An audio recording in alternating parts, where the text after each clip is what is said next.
dental implant is basically a replacement for your own natural root. When you lose a tooth, the tooth that you can see isn't the only part of the tooth that there actually is. There's a root to it that sits in the bone that supports the tooth. So when the tooth is gone, so has the root. So what we do is we put a titanium metal root back into the bone, and we allow the bone to grow onto it. And once the bone grows onto that root, then it's solid enough to place an artificial tooth onto it. And that's essentially what an implant is.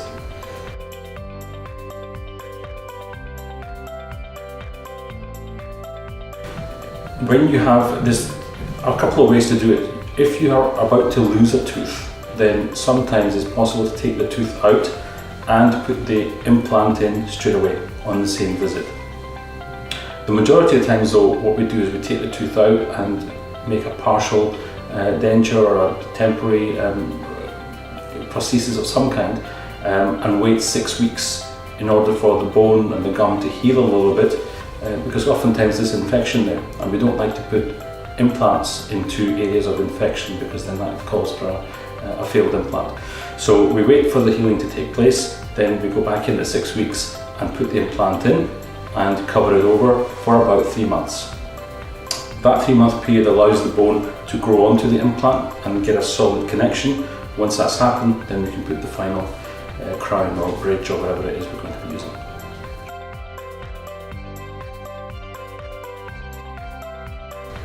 Well, we've been placing implants for over 10 years, and the last audit was nearly 2,000 implants.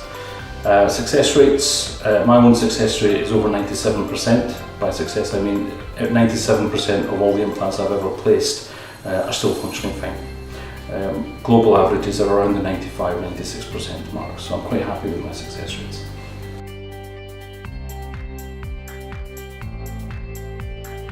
The benefits of dental implants are if you've lost teeth, if you've lost one tooth or multiple teeth, then the alternatives are often quite destructive. Like for example, bridge work.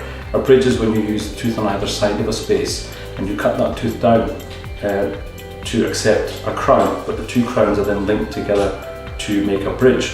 Now that's okay in theory, but it's quite a destructive thing to do, to cut a natural, sometimes healthy tooth, and then thereafter it's no longer healthy. It's then got a lifespan which you just shortened. So it's detrimental to adjacent teeth to use alternatives like bridge work.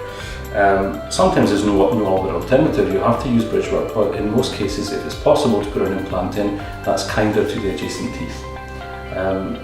The other issue is that sometimes people won't have a bridge done and they'd rather have a denture. Now, a denture is loose in the mouth, you can feel it, there's a covering to the roof of the mouth, it doesn't feel secure, and many times people have to adjust what they eat and how they eat in order to wear a denture, and it also affects your taste.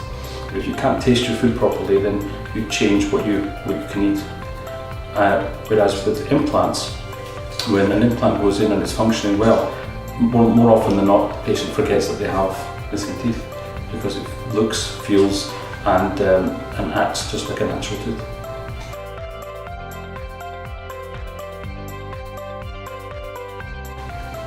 The surgery part of it is not painful because the patient's anaesthetised. There's no pain whatsoever during surgery. Afterwards, there's always a little bit of discomfort, but I wouldn't say that it's severe. I give all my patients my mobile number and I ask them to feedback to me on the evening of the treatment. And more often than not, people will say to me, they'll text me and they'll say, I'm completely comfortable. I've taken my painkillers, I'm not in any pain, thank you very much.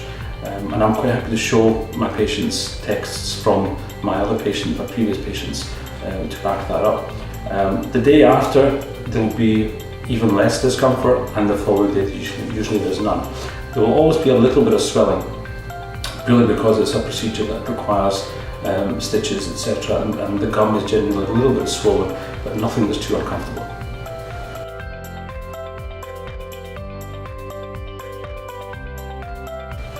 Again, that depends on the complexity and the amount of treatment that's required, but there are finance plans available. Our practice manager, Avril, is very happy to go through finance options which can be interest-free, and it can be spread over a period of time to make it as affordable as possible.